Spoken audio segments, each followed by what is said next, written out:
They were not built for blitzkrieg. They were not designed for duels at dawn. They were built for war on an industrial scale. From the deserts of North Africa to the hedgerows of France, from Pacific Islands to the streets of Berlin, American tanks did not rely on fear or superstition. They relied on production, reliability, and overwhelming numbers. This is the story of the machines that carried American soldiers across 2 oceans. This is the complete armored arsenal of the United States in World War II. Early war tanks. M1917 light tank. America's first tank. A licensed copy of the French Renault Foot.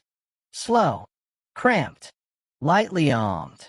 Yet it taught the U.S. Army the fundamentals of armored warfare and laid the groundwork for everything that followed. M2 light tank.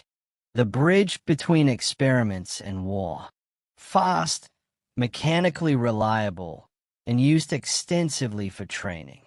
Though never intended for frontline combat, it shaped the crews and doctrines that would later fight across the world. M2 medium tank. A transitional design with multiple machine guns and thin armor. Obsolete before the war truly began, but critical in teaching American engineers what not to build. Light tanks. M3 Stuart. Fast, agile, lightly armored. The Stuart was America's first widely deployed combat tank of the war. In North Africa, it proved reliable and mobile, but vulnerable to German anti-tank guns. British crews nicknamed it Honey for its smooth handling. M5 Stuart. An improved version of the M3. Better engines, improved reliability, and enhanced survivability. Used extensively in reconnaissance roles well into 1945. M22 Locust. Designed for airborne operations. Light enough to be carried by glider. Though operational use was limited, it represented America's ambition to bring armor into the skies. M24 Chaffee. The best American light tank of the war. Better armor. Better gun. Better mobility. Arrived late, but finally gave reconnaissance units a tank capable of fighting back. Medium tanks. M3 Leogrand. An emergency solution. Its main gun mounted in the hull made it awkward and tall. But in 1942 it was all America had. In North Africa, it helped stop German advances when nothing else could. M4 Sherman. The most famous American tank of World War II. Reliable. Easy to maintain. Easy to produce. Not the heaviest. Not the best armored. But always there. Shermans fought in every theater, in countless variants, supporting infantry, breaking defenses, and overwhelming the enemy through numbers and coordination. M4A1 Sherman. Cast hull. Rounded silhouette.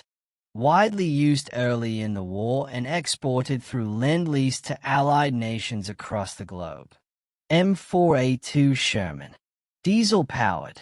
Preferred by the U.S. Navy and supplied extensively to the Soviet Union, where it earned a reputation for reliability. M4A3 Sherman. The preferred U.S. Army variant. More powerful engine. Better internal layout. This version formed the core of American armored divisions in Europe. M4A3E8 EZ8. The ultimate Sherman. Improved suspension. Higher velocity gun. Finally capable of engaging German Panthers on more equal terms. Specialized Sherman variants. M4 Sherman. 105 mm. Infantry support version. Used to destroy fortifications and strongpoints rather than enemy tanks. M4 Sherman Calliope. Rocket-armed Terror. A rack of rockets mounted above the turret turned the Sherman into mobile artillery, saturating enemy positions with fire. Tank destroyers. M10 Wolverine, built for one purpose, hunting tanks. Thin armor, open turret, powerful gun, fast enough to reposition and strike when needed. M18 Hellcat, the fastest armored vehicle of the war, designed to ambush and relocate before the enemy could respond. Speed was its armor. M36 Jackson mounted a devastating 90mm gun, one of the few American vehicles capable of reliably destroying Tigers and Panthers from long range. Heavy tanks. M6 Heavy Tank, America's first attempt at a heavy tank. Overcomplicated, underwhelming, never saw combat, but provided valuable engineering lessons. M26 Pershing, America's answer to the Tiger. Thick armor, powerful gun, arrived in Europe just before the war ended. At last, American crews had a tank built to fight German heavy armor head-on. Flame and assault tanks. M4 Sherman Crocodile, flamethrower variants. Used primarily in the Pacific. Flamethrower Shermans cleared bunkers, caves, and fortified positions where conventional weapons failed. Lend-Lease and Allied use. M3 Stuart, Lend-Lease. Supplied to Britain, China, and the Soviet Union. Often used where speed mattered more than armor. M4 Sherman, Lend-Lease. Operated by dozens of Allied nations.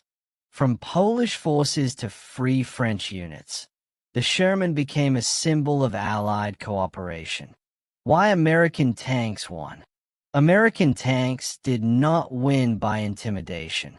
They won by reliability, standardization, logistics, overwhelming production.